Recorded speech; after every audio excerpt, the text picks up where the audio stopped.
దాదాపు 4 నెలల యుద్ధం తర్వాత తాత్కాలిక శాంతి ఒప్పందం కుదరడంతో ప్రపంచానికి కాస్త ఊరట లభించింది. అయితే దీనికి అమెరికా తూట్లు పొడిచింది.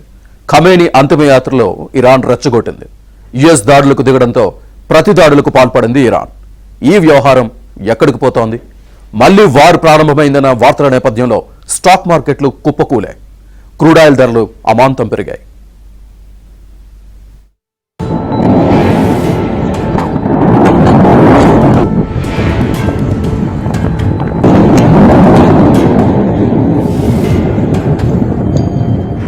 తాత్కాలిక శాంతి ఒప్పందం అమల్లో ఉన్న అమెరికా, ఇరాన్ దాన్ని పట్టించుకోవటం లేదు. ఖమేనీ అంతిమయాత్ర జరుగుతూ ఉండగానే పశ్చిమాసియా మరోసారి నిప్పుల కొలిమిగా మారిపోయింది.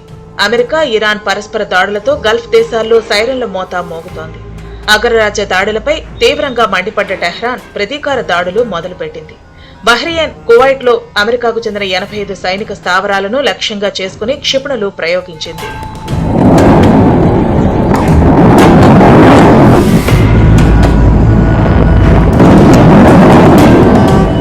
హర్ముజ్ జలసంధిలో వాణిజ్య నౌకలపై దాడులకు ప్రతిస్పందనగా ఇరాన్ వైమానిక రక్షణ వ్యవస్థలు, తీర ప్రాంత నిఘా వ్యవస్థలపై అమెరికా వైమానిక దాడులు చేసింది.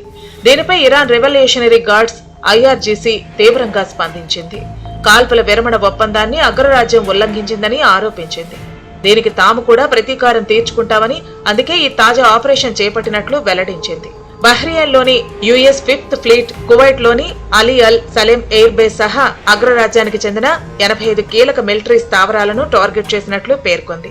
వాటిపై క్షిపణులు, డ్రోన్లను ప్రయోగించినట్లు తెలిపింది. అమెరికా అత్యాధునిక డ్రోన్ MQ-9 ను కూల్చినట్లు ఐఆర్జీసీ వెల్లడించింది.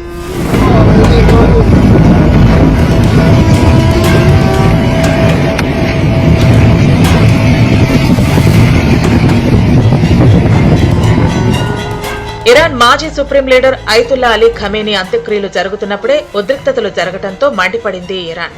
తమ చారిత్రక కార్యక్రమానికి ఇబ్బంది పెట్టేందుకే అమెరికా ఈ చర్యకు పాల్పడిందని ఆరోపించింది. ఇకపై ఏమాత్రం వెనక్కి తగ్గబోమని తేల్చి చెప్పింది Iran. I think it's over. I don't want to deal with them anymore. They're scum. You know what scum is? They're scum. They're sick people. They're led by sick people. And they're vicious, violent people. And if they had a nuclear weapon, they'd use it. As far as I'm concerned, it's over. I'll speak to our negotiators. They want to negotiate. They're good people. Steve Witkoff, Jared Kushner. But they have to come back to me. As far as I'm concerned, it's just a waste of time dealing with them. They're liars. We make a deal. And if I make a deal with him, we have a deal. And he goes out, he talks. We make a deal. Everyone's agreed. No nuclear weapon. We make a deal. They go outside, talk to the press. They say, we never even talked about it. There's something wrong with them. They're cuckoo. Iran పై ఈసారి అతిపెద్ద దాడి జరిపినట్లు America central command వెల్లడించింది.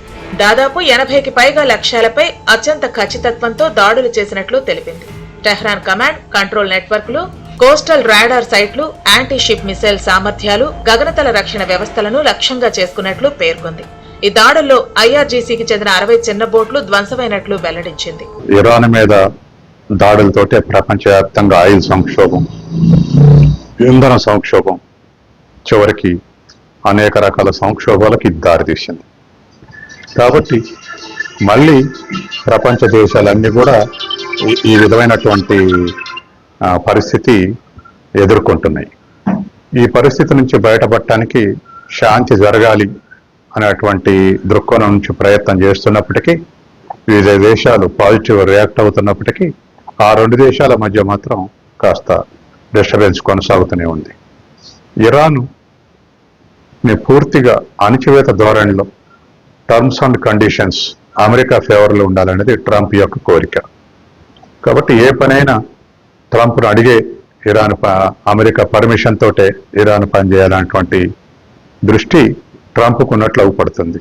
ఎందుకంటే ఈ దాడులు 2 రోజులకే Iran సామురు అమ్ముకునేటువంటి పరిస్థితి నుంచి నిషేధానికి గురి చేస్తూ ఇవాళ కొనసాగుతా ఉంది. ఈ దాడులు, వైమానిక దాడుల వార్తలతో ప్రపంచ చమురు మార్కెట్లు ఒక్కసారిగా కుదేలయ్యాయి. దీంతో ముడి చమురు ధరలు పెరగ్గా భారత్ లో పెట్రోల్, డీజిల్ ధరలపై కూడా ప్రభావం పడే అవకాశాలు కనిపిస్తున్నాయి.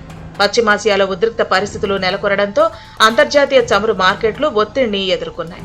హర్ముజ్ జలసంధిపై మళ్లీ నీలి నీడలు అలముకున్నాయి.